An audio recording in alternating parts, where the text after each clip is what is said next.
নমস্কার, কেমন আছেন আপনারা? আশা করছি আপনারা খুব ভালো আছেন। আমিও ভীষণই ভালো আছি। তো আমি শ্রেয়া আজকে যাচ্ছি একটা জায়গায়, হচ্ছে বারুইপুর।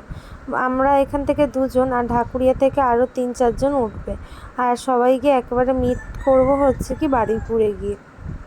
তো বারুইপুরে আমাদের একটা ক্লাসের জন্য যেতে হয়েছিল। তো হচ্ছে কী ক্লাস সেটা তোমরা নেক্সট পার্টে অবশ্যই দেখতে পাবে। এখন দেখাতে পারবো না, পরের পার্টটা যখন আসবে তোমরা দেখতে পাবে। আর তারপর আমরা বারুইপুর নেমেও গেলাম। নেমে আমরা হাঁটা শুরু করলাম। আর হেঁটে হেঁটে প্রথমে ওই দিকে গিয়ে মানে মানে ফার্স্ট টাইম গেলে যাও একটু ভুল হয়েছিল। তো তারপরে আমরা আবার ঠিক রুটে চলে আসলাম, যেহেতু আমাদের লোকেশান দেয়নি প্রথমেই।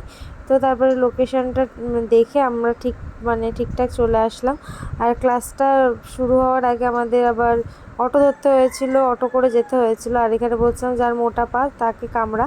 তো ক্লাসটা শেষ হয়ে গেল আর বৃষ্টিও পড়ছিল। তো টাটা, ব্লগটা কেমন লাগলো অবশ্যই কমেন্ট করে জানান। টাটা।